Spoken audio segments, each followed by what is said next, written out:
호르무즈 해협을 둘러싼 대치가 장기화하면서 미국과 이란 모두의 경제적 부담이 가중되고 있는데요. 이제 전쟁이 무력 충돌을 넘어 경제 압박을 누가 더 오래 버틸 수 있느냐를 겨루는 소모전으로 접어들고 있다는 분석도 나옵니다. 이런 가운데 이란이 카타르에 자국 조종사 3명이 억류돼 있다고 주장하면서 새로운 외교적 갈등이 제기되고 있는데요. 국제부 취재기자 연결해서 자세한 소식 알아보겠습니다.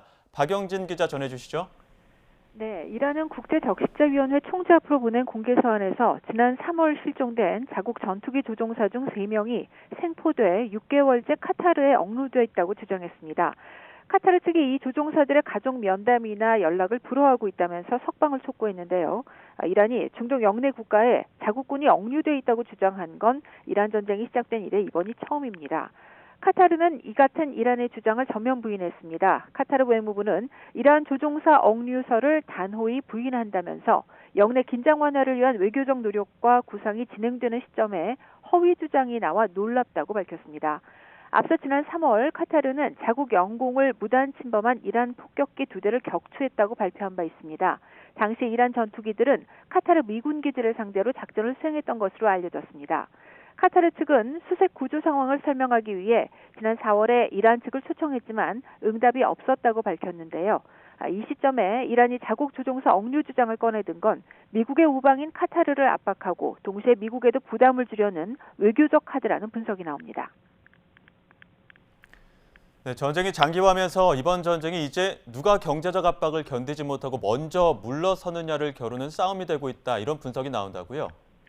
네, 트럼프 행정부는 이제 이란과의 전쟁에서 경제 제재 수위를 크게 높이겠다고 거듭 밝히고 있습니다. 베선트 미 재무부 장관은 트럼프 행정부가 대이란 추가 조치로 이번 주 이란의 경제적 고립을 전례 없는 수준으로 끌어올릴 것이라고 예고했는데요. 월스트리트 저널은 트럼프 행정부가 이란 경제를 강하게 압박해 호르무즈 해협을 개방하는 협상에 나서도록 유도하는 데 주력하고 있다고 전했습니다. 중간 선거를 앞둔 트럼프 대통령에게 호르무즈 봉쇄로 인한 미국의 기름값 상승이 최대 악재로 꼽히고 있지만 이란과의 협상은 여전히 돌파구를 찾지 못하고 있기 때문이라는 분석인데요.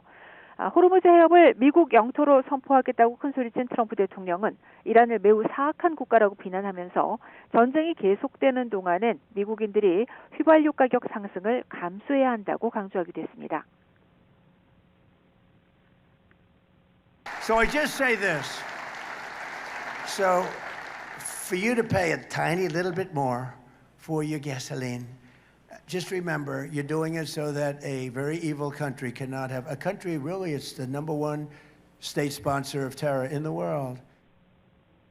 이런 상황을 파악한 이란은 미국을 더 궁지로 몰아 호르무즈 통제권을 약속받겠다는 태도로 버티고 있습니다. 호르무즈 해협을 조만간 미국의 영토로 만들겠다는 트럼프의 주장을 일축하면서 미국이 패배를 인정할 때까지 호르무즈 봉쇄를 계속할 것이라고 밝혔습니다.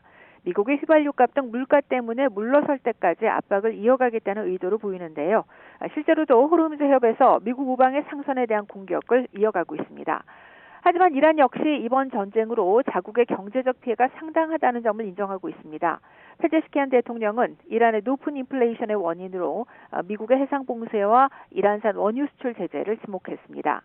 호르무즈 대치가 장기화하면서 미국과 이란 모두 경제적 부담이 만만치 않은 상황입니다. 양측의 전쟁이 이제 어느 쪽이 경제적 압박을 더 오래 견뎌낼 수 있느냐를 겨루는 소모전으로 접어들고 있다는 분석이 나옵니다. 지금까지 국제부에서 YTN 박영진입니다.